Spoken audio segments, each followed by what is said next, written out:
नमस्कार, मैं वास्तु कंसल्टेंट ब्रजेश अरोरा आपके साथ इस वीडियो में चर्चा करेंगे मास्टर बेडरूम के बारे में। मास्टर बेडरूम आपके घर का वह कमरा है जो ब्रेड विनर, घर का मुखिया, मुख्य व्यक्ति जो घर पर कमाई के लिए मुख्य तौर पर जिम्मेदार है, उसके लिए रिजर्व माना जाता है। यह कमरा आपके मकान के साउथ वेस्ट कॉर्नर में उपयुक्त माना गया है। साउथ वेस्ट कॉर्नर यानी दक्षिण पश्चिम का कोना, नैऋत्य कोण।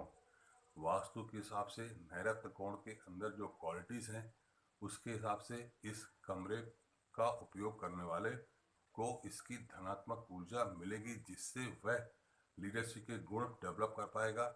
उसके अंदर परिवार को एक सूत्र में बांधने की क्षमता होगी और उसकी कमांड को बाकी लोग ओबे करेंगे, जिससे परिवार अच्छे से चल सकेगा। उसके अंदर व्यवहारिक गुण डेवलप होंगे। यह स्थिरता का कोना है। इसका गवर्निंग राहु के पास है। राहु ग्रह इसकी गवर्निंग करता है और आपको मालूम है कि राहु की बुरी दिशा क्या होती है, तो उसमें आपको ध्यान देना है कि कोई त्रुटि नहीं होनी चाहिए।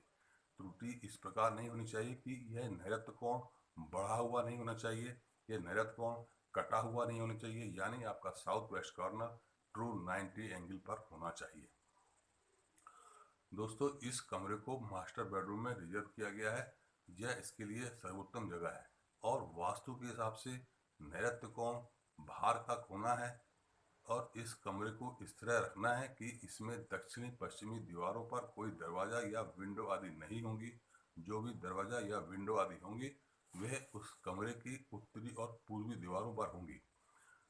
हमारे मकान में वास्तु पुरुष की स्थिति इस तरह मानी जाती है कि वह सिर नीचे करके प्लाट पर इस तरह लेटे हुए हैं कि उनका मुंह उत्तर पूर्व की ओर है, उनकी दाहिनी भुजा साउथ ईस्ट की ओर है, उनकी बाईं भुजा नॉर्थ वेस्ट की ओर है और पैर दक्षिण पश्चिम दिशा की ओर है। दोस्तों, कम्युनिकेशन करने के लिए, किसी से बात करने के लिए हम उसके सिर और ऊपरी अंगों पर निगाह डालते हैं।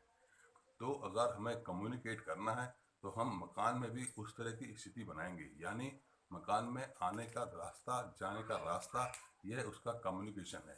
और यही स्थिति मास्टर बेडरूम की है। यह दरवाजा पूर्व या उत्तरी दीवार पर होगा। यह हुई घर के अंदर मास्टर बेडरूम की स्थिति। अभी देखते हैं इसके बाद मकान के अंदर की क्या व्यवस्थाएं होनी चाहिए। जब आप मास्टर बेडरूम में दरवाजे से प्रवेश करेंगे, प्रवेश द्वार के ठीक सामने आपका बेड नहीं होना चाहिए। बेड थोड़ा सा हटके होना चाहिए, डायरेक्ट वह विजिबल नहीं हो। आपका बेड की स्थिति इस तरह होनी चाहिए कि सिरहाना दक्षिण दिशा की ओर हो, ताकि आप जब सोएं तो आपका सिर दक्षिण की ओर हो, पैर उत्तर की ओर हो। यह बहुत शुभ दिशा है। पिछले वीडियो में मैंने इसके बारे में विस्तार से चर्चा की थी। अगर आप वहां घड़ी टांग रहे हैं, उसके लिए उत्तम स्थितियां, उत्तम दिशाएं पूर्व या उत्तर की दीवार, लेकिन उसमें यह ध्यान देना है कि उसके नीचे कोई द्वार आदि नहीं होना चाहिए और यह घड़ी गोल है तो ज़्यादा उचित रहेगी। मास्टर बेडरूम में आपको ड्रेसिंग टेबल यदि रखना है तो यह सुनिश्चित करें कि उस पर कोई मिरर, दर्पण आदि नहीं है। यदि आपने मिरर, दर्पण वाली ड्रेसिंग टेबल मास्टर बेडरूम में रखी है तो आप उसे ढक कर रखें। जब उसका उपयोग हो उसके बाद वह दर्पण ढका रहे और किसी भी स्थिति में जब आप बिस्तर पर हों तो आपके किसी भी अंग की छाया, प्रतिबिंब मिरर पर नहीं पड़ना चाहिए। ऐसा माना जाता है कि इस स्थिति में आपके उस अंग पर चिकित्सीय आवश्यकता पड़ सकती है।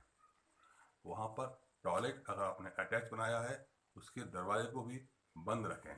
जब वह उपयोग में नहीं है उस समय उसे बंद होना चाहिए, कर्टन आदि लगे होने चाहिए। मास्टर बेडरूम की साउथ वेस्ट दीवारें पूर्णतः बंद रहेंगी, वहाँ कोई खिड़की आदि नहीं रहेगी। यह दिशा बाहर की दिशा है। बाहर की दिशा के हिसाब से वहाँ पर स्टोर रूम भी बहुत उचित माना जाता है। इस स्थिति को देखते हुए आप उसकी दक्षिणी पश्चिमी दीवारों पर भारी अलमारियां आदि निर्माण कर सकते हैं, जिस पर अपना सामान आदि वहाँ रख सकते हैं। दोस्तों, अगर इसके अलावा कोई जानकारी आप चाहते हैं, आपके मन में कोई विषय इसके बाद छूटा हुआ है, आप मुझे निसंकोच कमेंट बॉक्स पर लिखकर उसका जवाब पा सकते हैं। और सर्वप्रथम आप वीडियो को लाइक करें, सब्सक्राइब करें। धन्यवाद।